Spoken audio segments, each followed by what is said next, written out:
क्षेत्रीय विविधता को एकता में पिरोकर राष्ट्रीयता के सूत्र में बंधा भारत। ऐसे युग दृष्टा देश के प्रधान सेवक, हम सबके प्रेरणा स्रोत माननीय प्रधानमंत्री जी से सादर विनती करती हूं कि इस ऐतिहासिक अवसर पर अपने सुवचनों द्वारा हमारा मार्गदर्शन करें।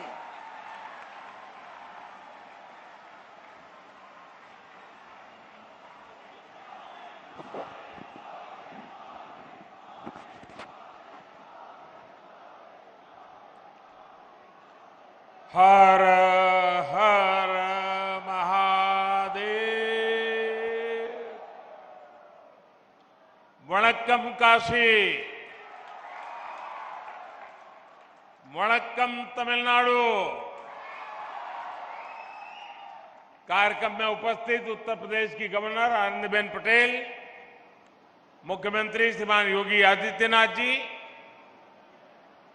केंद्रीय कैबिनेट में मेरे सहयोगी श्री धर्मेंद्र प्रधान जी, श्री एल मुरुगन जी, पूर्व केंद्रीय मंत्री पोन राधाकृष्णन जी, विश्व प्रसिद्ध संगीतकार और राज्यसभा के सदस्य इलैया राजा जी, बीएचयू के vice chancellor Sudhir Jain, IIT Madras के डायरेक्टर प्रोफेसर कामकोटी जी, अन्य सभी महानुभाव और तमिलनाडु से मेरी काशी में पधारे सभी मेरे सम्मानित अतिथिगण, देवी और सज्जनों, विश्व के सबसे प्राचीन जीवन शहर काशी की पावन धरती पर आप सभी को देखकर आज मन बहुत ही प्रसन्न हो गया, बहुत ही अच्छा लग रहा है।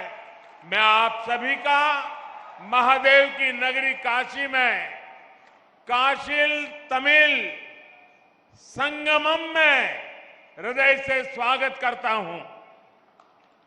இந்த நிகழ்ச்சியிலே கலந்து கொண்டு சிறப்பித்துக் கொண்டிருக்கும் உத்தரப்பிரதேச மாநில கவர்னர் திருமதி ஆனந்திபென் அவர்களே, உத்தரப்பிரதேச மாநில முதல்வர் யோகி ஆதித்யநாத் அவர்களே, மத்திய அமைச்சரவையில் என்னுடைய சகாக்கள் தர்மேந்திர பிரதான் அவர்களே, முருகன் அவர்களே, உலக புகழ்பெற்ற இசையமைப்பாளர் இசைஞானி இளையராஜா அவர்களே, முன்னாள் மத்திய அமைச்சர் பொன் ராதாகிருஷ்ணன் அவர்களே, மேலும் இங்கே வந்திருக்கின்ற பெரியோர்களே, தாய்மார்களே, உலகத்திலேயே பழமையான வாழ்க்கை வரலாற்றை கொண்டிருக்கின்ற இந்த காசி மாநகருக்கு காசி தமிழ்ச் சங்கமம் என்ற நிகழ்ச்சியிலே கலந்து கொள்வதற்காக தமிழகத்திலிருந்து வந்திருக்கின்ற என்னுடைய விருந்தினர்களே, உங்கள் அனைவரையும் வருக வருக என வரவேற்று வணக்கத்தை தெரிவித்துக் கொள்கிறேன்। हमारे देश में संगमों की बड़ी महिमा, बड़ा महत्व रहा है। नदियों और धाराओं के संगम से लेकर विचारों, विचारधाराओं, ज्ञान, विज्ञान और समाजों, संस्कृतियों के हर संगम को हमने सेलिब्रेट किया है। ये सेलिब्रेशन वास्तव में भारत की विविधताओं और विशेषताओं का सेलिब्रेशन है और इसलिए काशिल तमिल संगमम अपने आप में विशेष है, अद्वितीय है। நம்முடைய இந்திய திருநாட்டில் சங்கம திருவிழாக்கள், சங்கமங்கள் எப்போதுமே மிக சிறப்பாக கொண்டாடப்படுகின்றன. அது நதிகளின் சங்கமமாக இருக்கட்டும், கொள்கைகள் எண்ணங்களின் சங்கமமாக இருக்கட்டும், ஞானம் விஞ்ஞானம் போன்றவற்றின் சங்கமமாக இருக்கட்டும், சமூகம் கலாச்சாரம் இவற்றின் சங்கமமாக இருக்கட்டும், சங்கமம் ஒவ்வொன்றையும் நாம் ஒரு விழாவாக கொண்டாடி வருகிறோம். இந்த நாடு பல வேற்றுமைகள் சிறப்புகள் கொண்ட ஒரு நாடு. அதை கொண்டாடவே இப்படிப்பட்ட ஒரு சங்கம திருவிழா காசி தமிழ் சங்கமம் தன்னுடைய இந்த விளையாட்டு விழா நிகழ்ச்சிகளிலே ஒரு தனித்துவம் சிறப்பு கொண்டிருக்கிறது. आज हमारे सामने एक और पूरे भारत को अपने आप में समेटे हमारी सांस्कृतिक राजधानी काशी है, तो दूसरी ओर भारत की प्राचीनता और गौरव का केंद्र हमारा तमिलनाडु और तमिल संस्कृति है। ये संगम भी गंगा यमुना के संगम जितना ही पवित्र है।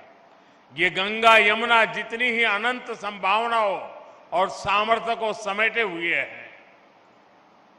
காசி என்ற இந்த திருநகரம் பழமை வாய்ந்தது, சிறப்பு வாய்ந்தது. அதைப் போலவே தமிழ்நாடும் பழமை வாய்ந்தது, கலாச்சார பெருமை வாய்ந்தது.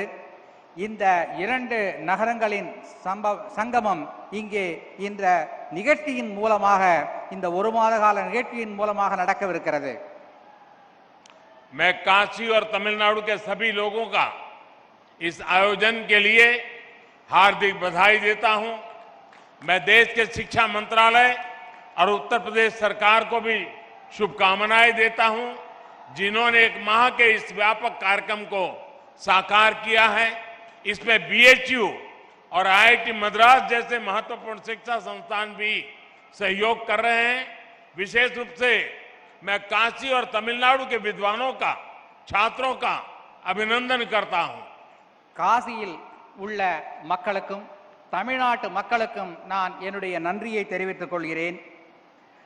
நாட்டின் கல்வி அமைச்சகம், உத்தரப்பிரதேசத்தின் மாநில அரசு இரண்டும் இணைந்து இந்த விழாவுக்கான ஏற்பாடுகளை செய்திருக்கிறது. பனாரஸ் இந்து யூனிவர்சிட்டி, ஐஐடி மெட்ராஸ் இரண்டும் இணைந்து ஏற்பாடுகளை கவனித்திருக்கிறது. குறிப்பாக தமிழ்நாட்டின் வித்வான்களுக்கு நான் என்னுடைய நன்றியை தெரிவித்துக் கொள்கிறேன். साथियों, हमारे यहां ऋषियों ने कहा है, एको अहम बहुश्याम, अर्थात एक ही चेतना अलग अलग रूपों में प्रकट होती है। काशी और तमिलनाडु के कॉन्टेक्स्ट में इस फिलॉसफी को हम साक्षात देख सकते हैं। நண்பர்களே, நம் நாட்டில் ஒரு கொள்கை உள்ளது. ஏகோ அகம் பகுஷ்யாம் என்பது அந்த கொள்கை. அதாவது ஒரே உண்மை, ஆனால் அது பல ரூபங்களில் வெளிப்படுகிறது என்பதாகும். காசியும் தமிழ்நாடும் இந்த விஷயத்தில் ஒன்றிணைந்து இருக்கிறது என்பது என்னுடைய எண்ணம். काशी और तमिलनाडु दोनों ही संस्कृति और सभ्यता के टाइमलेस सेंटर्स हैं। दोनों क्षेत्र संस्कृत और तमिल जैसी विश्व की सबसे प्राचीन भाषाओं के केंद्र है। काशी में बाबा विश्वनाथ है, तो तमिलनाडु में भगवान रामेश्वरम का आशीर्वाद है। काशी और तमिलनाडु दोनों शिवमय है, दोनों शक्तिमय है। एक स्वयं में काशी है, तो तमिलनाडु में दक्षिण काशी है। काशी कांची के रूप में दोनों की सप्तपुरियों में अपनी महत्ता है। காசியும் தமிழ்நாடும் இரண்டுமே தன்னுடைய கலாச்சாரத்தில் சிறந்து விளங்குகிறது. இரண்டு இடங்களும் வடமொழி சம்ஸ்கிருதம், தமிழ் இரண்டு மொழிகளிலும் சிறந்து விளங்குகிறது. காசியினுடைய பாபா விஸ்வநாத்தும் ராமேஸ்வரத்தினுடைய ராமேஸ்வரரும் பெருமை சேர்க்கிறார்கள். காசி தமிழ்நாடு இரண்டும் சிவமயமானது, சக்திமயமானது. காசி தமிழ்நாடு இரண்டும் திருக்கோயில்களுக்கு பிரபலமானது. தமிழகத்திலே காசி, தென்காசி என்ற ஊர் பிரபலமானது. காசி, காஞ்சி இந்த இரண்டு நகரங்களும் 7 முக்கியமான நகரங்களில் ஒன்றானவை. काशी और तमिलनाडु दोनों संगीत, साहित्य और कला के अद्भुत स्रोत भी हैं। काशी का तबला और तमिलनाडु का तन्नुमाई। काशी में बनारसी साड़ी मिलेगी, तो तमिलनाडु का कांजीवरम सिल्क पूरी दुनिया में फेमस है। காசி தமிழ்நாடு இரண்டுமே கலை, கலாச்சாரம், தங்களுடைய பண்பாடு ஆகியவற்றில் சிறந்து விளங்குகின்றன. காசியிலே தபேலா என்றால் தமிழகத்திலே தன்னுமை சிறந்து விளங்குகிறது. காசியிலே காசிப்பட்டு சிறந்தது என்றால் தமிழகத்திலே காஞ்சிப்பட்டு சிறந்து விளங்குகிறது. दोनों भारतीय अध्यात्म के सबसे महान आचार्यों की जन्मभूमि और कर्मभूमि है। काशी भक्त तुलसी की धरती तो तमिलनाडु संत तिरुवल्लुवर की भक्ति भूमि। आप जीवन के हर क्षेत्र में, लाइफ के हर डायमेंशन में काशी और तमिलनाडु के अलग अलग रंगों में इस एक जैसी ऊर्जा के दर्शन कर सकते हैं। காஞ்சியும் தமிழ்நாடும் பல்வேறு தலைவர்கள் யுக புருஷர்களின் ஜென்மபூமி. காசியிலே துளசிதாசர் பிறந்தார் என்றால் தமிழகத்திலே திருவள்ளுவர் பிறந்து தமிழின் பெருமையை வளப்படுத்தி இருக்கிறார். உங்களுடைய வாழ்க்கையில் பல்வேறு வகையான தத்துவங்களை இந்த காசியும் தமிழ்நாடும் அளிக்க வல்லது என்பதை நான் சொல்ல விரும்புகிறேன்.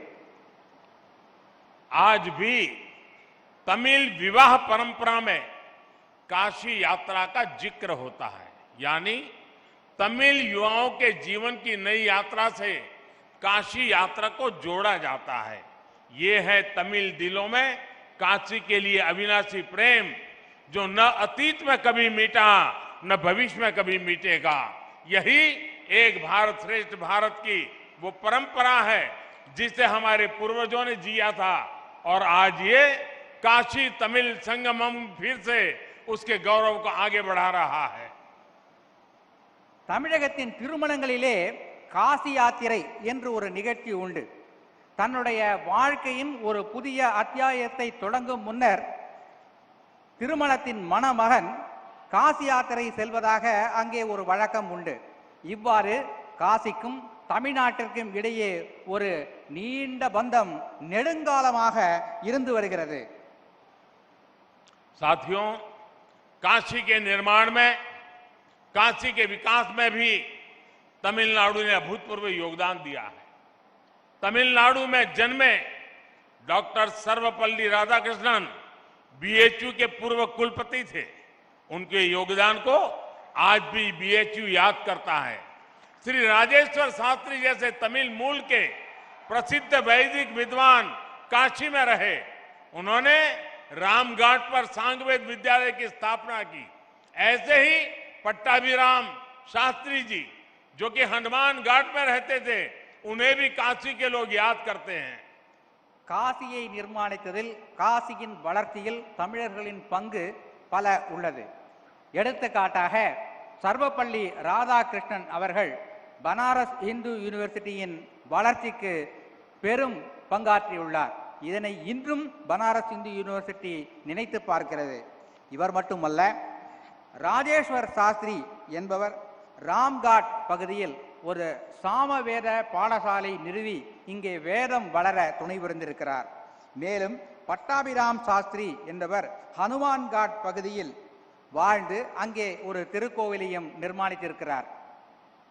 आप काशी भ्रमण करेंगे तो देखेंगे कि हरिश्चंद्र घाट पर काशी काम कोटीश्वर पंचायतन मंदिर है, जो कि एक तमिलियन मंदिर है।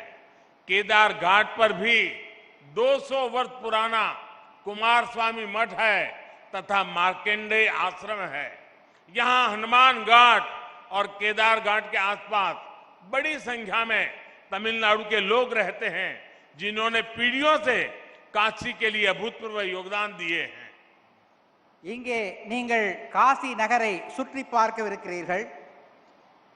ஹரிச்சந்திர காட் என்கின்ற அந்த படித்துறைக்கு அருகிலே காசி காமகோட்டீஸ்வர் பஞ்சாயத்தன் திருக்கோயில் அமைந்திருக்கிறது. அதனை பார்ப்பீர்கள். இது தமிழ்நாட்டின் ஒரு பண்பாட்டை காட்டுகின்ற ஒரு கோயில். அதுபோலவே கேதார்காட் பகுதியில் 200 வருட பழமையான குமாரசாமி மடமும் மார்க்கண்டேய ஆசிரமும் இருக்கிறது. ஹனுமான்காட் பகுதியில் தமிழ்நாட்டை சேர்ந்த பலர் வசிக்கிறார்கள். இவற்றையெல்லாம் நீங்கள் இந்த காசியை சுற்றி பார்க்கும்போது பார்ப்பீர்கள். तमिलनाडु की एक और महान विभूति, महान कवि श्री सुब्रमण्यम भारती जी, जो कि महान स्वतंत्रता सेनानी भी थे, वो भी कितने समय तक काशी में रहे। यही मिशन कॉलेज और जयनारायण कॉलेज में उन्होंने पढ़ाई की थी। काशी से वो ऐसे जुड़े कि काशी उनका हिस्सा बन गई। कहते हैं कि अपनी पॉपुलर मूछें भी उन्होंने यही रखी थी। ऐसे कितने ही व्यक्तित्वों ने, कितनी ही परंपराओं ने, कितनी ही आस्थाओं ने काशी और तमिलनाडु को राष्ट्रीय एकता के सूत्र से जोड़कर रखा है। अब बीएचयू ने सुब्रमण्यम भारती के नाम से चेयर की स्थापना करके अपना गौरव और बढ़ाया है। தமிழ்நாட்டைச் சேர்ந்த மற்றொரு மிகவும் முக்கியமான நபர் மகாகவி சுப்பிரமணிய பாரதியார் இங்கே காசியிலே வாழ்ந்திருக்கிறார். பல ஆண்டு காலம் வாழ்ந்திருக்கிறார். அவர் இங்கே மிஷன் கல்லூரியிலும் ஜெயநாராயண் கல்லூரியிலும் படித்திருக்கிறார். காசியிலேதான் அவர் தன்னுடைய முறுக்கு மீசையை வைக்க ஆரம்பித்தார் என்று சொல்லுகிறார்கள். நம்முடைய பனாரஸ் இந்து யூனிவர்சிட்டி பாரதியார் இருக்கை என்ற ஒரு இருக்கையை ஏற்படுத்தி பாரதியாரையும் தமிழையும் சிறப்பிக்கவிருக்கிறது. साथियों, काशी तमिल संगमम का ये आयोजन तब हो रहा है जब भारत ने अपनी आजादी के अमृत काल में प्रवेश किया है। अमृत काल में हमारे संकल्प पूरे देश की एकता और एकजुट प्रयासों से पूरे होंगे। भारत वो राष्ट्र है जिसने हजारों वर्षों से संभो मनासी जानताम के मंत्र से एक दूसरे के मनों को जानते हुए, सम्मान करते हुए स्वाभाविक सांस्कृतिक एकता को जिया है। காஷ்மீர் காசி தமிழ் சங்கமம் என்ற இந்த நிகழ்ச்சி சுதந்திரத்தின் அமிர்த காலமான இந்த தொடக்க காலத்தில் நடைபெறுகிறது. நம்முடைய நாட்டில் சம்போ மனசி ஜான்தாம் என்ற ஒரு பழமொழி உண்டு. இதன் பொருள் என்னவென்றால் ஒருவருக்கொருவர் மனதை புரிந்து கொண்டு நடக்க வேண்டும் என்பதுதான் இந்த காசி தமிழ்ச்சங்கமம் நிகழ்ச்சி இதைத்தான் வெளிப்படுத்துகிறது. हमारे देश में सुबह उठकर सौराष्ट्र सोमनाथम से लेकर सेतु बंधे तु रामेशम तक 12 ज्योतिर्लिंगों के स्मरण की परंपरा है। हम देश की आध्यात्मिक एकता को याद करके हमारा दिन शुरू करते हैं। हम स्नान करते समय, पूजा करते समय भी मंत्र पढ़ते हैं, गंगे च यमुने चैव गोदावरी सरस्वती नर्मदे सिंधु कावेरी जले अस्मिन सन्निधिम कुरु। अर्थात गंगा यमुना से लेकर गोदावरी और कावेरी तक सभी नदियां हमारे जल में निवास करें, यानी हम पूरे भारत की नदियों में स्नान करने की भावना करते हैं। நாம் காலையில் எழுந்ததும் சொல்லுகின்ற ஒரு மந்திர ஸ்லோகம் என்னவென்றால் சௌராஷ்டிரே சோமநாதம் என்பதிலிருந்து தொடங்கி சேதுபந்தேது ராமேஸ்வர் என்ற அந்த 12 ஜோதிர்லிங்கங்களை பற்றி நாம் சொல்லி அவற்றை மனதிலே நினைத்து நம்முடைய நாளை தொடங்குகிறோம். இவ்வாறு தேச ஒற்றுமை உணர்வை தூண்டுகின்ற அந்த ஒரு ஸ்லோகத்தோடு தான் நமது நாள் தொடங்குகிறது. அது மட்டுமல்ல, பூஜை செய்யும் போதும் குளிக்கும் போதும் கங்கேஜ யமுனே தெய்வ கோதாவரி சரஸ்வதி நர்மதே சிந்து காவேரி ஜலேஸ்மின் சந்நிதிம் குரு என்கின்ற மந்திரத்தை சொல்லுகிறோம். இதன் பொருள் என்னவென்றால் கங்கை, யமுனை, கோதாவரி, காவேரி போன்ற அந்த புனித நதிகளின் ஆசீர்வாதங்கள், அதிலே குளித்த புண்ணியம் நமக்கு கிடைக்கட்டும் என்பதாகும். இவ்வாறு தேச ஒற்றுமை என்பதைத்தான் இந்த மந்திரங்கள் எல்லாம் நமக்கு உணர்த்துகின்றன. हमें आजादी के बाद हजारों वर्षों की इस परंपरा को, इस विरासत को मजबूत करना था, इस देश का एकता सूत्र बनाना था। लेकिन दुर्भाग्य से इसके लिए बहुत प्रयास नहीं किए गए। काशी तमिल संगमम आज इस संकल्प के लिए एक प्लेटफॉर्म बनेगा। ये हमें हमारे इस कर्तव्यों का बोध कराएगा और राष्ट्रीय एकता को मजबूत करने के लिए ऊर्जा देगा। சுதந்திரம் அடைந்த பிறகு நாம் இந்த தேச ஒற்றுமையை வளர்க்கும் இந்த செயலை செய்து நாட்டை வளப்படுத்தி இருக்க வேண்டும். ஆனால் பல்வேறு காரணங்களாக இது நடக்காமல் போய்விட்டது. இப்போது இந்த காசி தமிழ்ச்சங்கமம் என்ற இந்த போன்ற நிகழ்ச்சிகளின் மூலம் தேச ஒற்றுமையை வளர்க்கின்ற பணியை நாம் செய்யவிருக்கிறோம். साथियों, भारत का स्वरूप क्या है, शरीर क्या है, ये विष्णु पुराण का एक श्लोक हमें बताता है, जो कहता है उत्तरम यत् समुद्रस्य हिमाद्रश्चैव दक्षिणम वर्षम तद भारतम नाम भारती यत्र संतति ही। अर्थात भारत वो जो हिमालय से हिंद महासागर तक की सभी विविधताओं और विशेषताओं को समेटे हुए है और उसकी हर संतान भारतीय है। நம்முடைய நாடு என்றால் என்ன, இதனுடைய இந்த பரப்பு, உடல், சரீரம் என்பது என்ன என்பதை பற்றி விஷ்ணு புராணத்தில் ஒரு ஸ்லோகம் உள்ளது.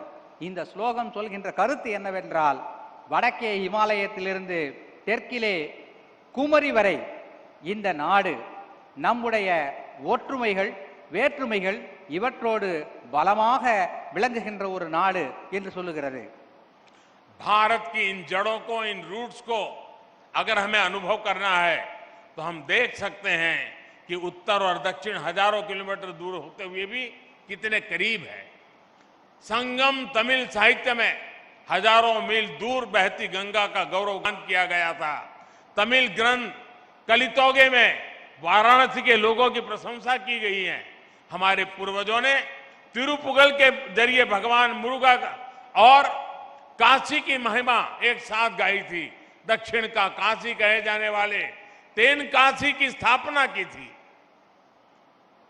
இந்திய திருநாட்டின் இந்த மூலங்களை, வேர்களை நாம் பாதுகாக்க வேண்டும். இந்த போன்ற சங்கமம் நிகழ்ச்சிகளால் தான் இதனை பாதுகாக்க முடியும். தமிழின் சங்க இலக்கியத்தில் பல்வேறு காசியை பற்றிய செய்திகள் கிடைக்கின்றன. கலித்தொகையில் செய்திகள் கிடைக்கின்றன. திருப்புகழில் காசியை பற்றியும் முருகனை பற்றியும் பாடப்பட்ட பாடல்கள் கிடைக்கின்றன. தமிழகத்திலே தென்காசி என்ற ஒரு ஊர் இருக்கிறது என்பது உங்களுக்கெல்லாம் தெரியும். साथियों, ये भौतिक दूरियां और ये भाषा भेद को तोड़ने वाला अपनत्व ही था जो स्वामी कुमार गुरु पर तमिलनाडु से काशी आए और इसे अपनी कर्मभूमि बनाया था। धर्मापुरम आधीनम के स्वामी कुमार गुरु पर ने यहां केदार घाट पर केदारेश्वर मंदिर का निर्माण कराया था। बाद में उनके शिष्यों ने तंजावुर जिले में कावेरी नदी के किनारे काशी विश्वनाथ मंदिर की स्थापना की थी। பரப்பளவின் அடிப்படையிலான இந்த தூரம் எப்படி குறுகிவிட்டது என்பதை இங்கே பார்க்கிறீர்கள் அல்லவா? இத்தகைய ஒரு எண்ணத்தை குமரகுருபர சுவாமிகள் காட்டியுள்ளார். அவர் தமிழகத்திலிருந்து இங்கே வந்து கேதார்காட் பகுதியில் ஒரு மடத்தை நிறுவி தமிழையும் பாரதத்தின் ஒற்றுமையையும் நிலைநாட்டினார். பிறகு தமிழ்நாட்டிற்கு சென்று தஞ்சாவூர் மாவட்டத்தில் காசி விஸ்வநாதர் கோயில் ஒன்றையும் நிர்மாணித்தார். मनोन्मणियम सुंदर नारजी ने तमिलनाडु के राज्य गीत तमिल ताई वार्तु को लिखा है। कहा जाता है कि उनके गुरु कोडगा नल्लूर सुंदरर स्वामीगल जी ने काशी के मणिकर्णिका घाट पर काफी समय बिताया था। खुद मनोन्मणियम सुंदर नारजी पर भी काशी का बहुत प्रभाव था। तमिलनाडु में जन्म लेने वाले रामानुजाचार्य जैसे संत भी हजारों मील चलकर काशी से कश्मीर तक की यात्रा करते थे। आज भी उनके ज्ञान को प्रमाण माना जाता है। மனோன்மணியம் சுந்தரனார்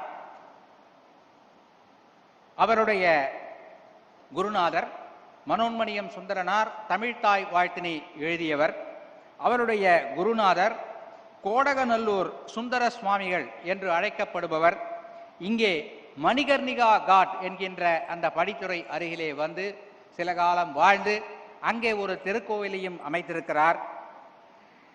श्री राजगोपालाचारी जी की लिखी रामायण और महाभारत से दक्षिण से उत्तर तक पूरा देश आज भी इंस्पिरेशन लेता है। मुझे याद है मेरे एक टीचर ने मुझे कहा था कि तुमने रामायण और महाभारत तो पढ़ ली होगी, लेकिन अगर इसे गहराई से समझना है तो जब भी तुम्हें मौका मिले तुम राजा जी ने जो रामायण महाभारत लिखेंगे वो पढ़ोगे तो तुम्हें कुछ समझ आएगा।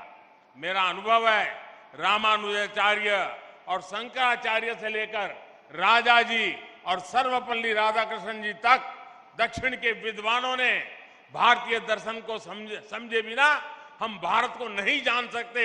ये महापुरुष है, उनको हमें समझना होगा। தமிழகத்தின் சக்கரவர்த்தி ராஜகோபாலாச்சாரியார் அவர்கள் ராமாயணத்தையும் மகாபாரதத்தையும் எழுதியிருக்கிறார்.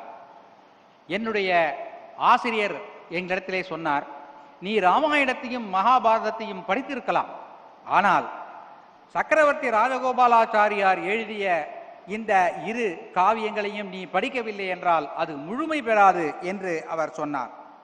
என்னுடைய அனுபவத்தில் ராமானுஜாச்சாரியார், சங்கராச்சாரியார் ஆகியோர் தென்னகத்திலிருந்து வட இந்தியா வந்து காசி காஷ்மீர் முதல் சென்று இங்கே ஒரு ஒற்றுமை உணர்வை ஏற்படுத்தி இருக்கிறார்கள். அந்த ஒற்றுமை உணர்வை நாம் பாதுகாத்து வளர்த்திட வேண்டும். साथियों, आज भारत ने अपनी विरासत पर गर्व का पंच प्राण सामने रखा है। दुनिया में किसी भी देश के पास कोई प्राचीन विरासत होती है तो वो देश उस पर गर्व करता है, उसे गर्व से दुनिया के सामने प्रमोट करता है। हम इजिप्ट के पिरामिड से लेकर इटली के कोलोसियम और पीसा की मीनार तक ऐसे कितने ही उदाहरण देख सकते हैं। பாரதத்தின் பழம் பெருமையை, பழைய கால வளர்ச்சியை நாம் இன்று பார்க்கிறோம். உலகத்தில் உள்ள பல நாடுகள் தங்களிடம் உள்ள பழமையான சில செய்திகளை உலகிற்கு வெளிச்சம் போட்டு காட்டுகின்றன. எடுத்துக்காட்டாக எகிப்தில் உள்ள பிரமிடுகள், இத்தாலியில் உள்ள கொலாசியம் போன்றவை. இவற்றையெல்லாம் உலகிற்கு எடுத்து அவர்கள் சொல்லுகிறார்கள். हमारे पास भी दुनिया की सबसे प्राचीन भाषा तमिल है। आज तक ये भाषा उतनी ही पॉपुलर है, उतनी ही लाइव है। दुनिया में लोगों को पता चलता है कि विश्व की ओल्डेस्ट लैंग्वेज भारत में है तो उन्हें आश्चर्य होता है, लेकिन हम उसके गौरवगान में पीछे रहते हैं। இந்தியாவிலும் நம்முடைய திருநாட்டிலும் பழமையான ஒரு விஷயம் உள்ளது. அது என்னவென்றால் தமிழ் மொழி. இந்த தமிழ் மொழியின் பழம் பெருமையை நாம் உலகிற்கு எடுத்து சொல்ல வேண்டும். இந்தியாவிலே இப்படிப்பட்ட ஒரு பழமையான மொழி இருக்கிறது என்பதை கேட்டு உலக மக்கள் மிகவும் ஆச்சரியமடைகிறார்கள். அந்த மொழியை நாம் கௌரவம் தந்து வளர்க்க வேண்டும், பாராட்ட வேண்டும். ये हम 130 करोड़ देशवासियों की जिम्मेदारी है कि हमें तमिल की इस विरासत को बचाना भी है, उसे समृद्ध भी करना है। अगर हम तमिल को भुलाएंगे तो भी देश का नुकसान होगा और तमिल को बंधनों में बांध कर रखेंगे तो भी इसका नुकसान है। हमें याद रखना है, हम भाषा भेद को दूर करें, भावनात्मक एकता कायम करें। இந்திய திருநாட்டின் 130 கோடி மக்களின் கடமை தமிழ் மொழியை காக்க வேண்டும். நாம் தமிழ் மொழியை காக்க தவறினால் நம் நாட்டிற்கு நஷ்டம் ஏற்படும். அவ்வாறு தமிழ் மொழியை காக்க தவறினால் தமிழ் மொழிக்கும் நஷ்டம் ஏற்படும். எனவே நம் இடையே உள்ள மொழி பேதங்களை எல்லாம் தவிர்த்து தமிழ் மொழி போன்ற பழமையான மொழியை நாம் பாதுகாத்து வளர்த்திட வேண்டும். साथियों, काशिल तमिल संगमम मैं मानता हूं ये शब्दों से ज्यादा अनुभव का विषय है। अपनी इस काशी यात्रा के दौरान आप उनकी मेमोरीज से जुड़ने वाले हैं तो आपके जीवन की पूंजी बन जाएंगे।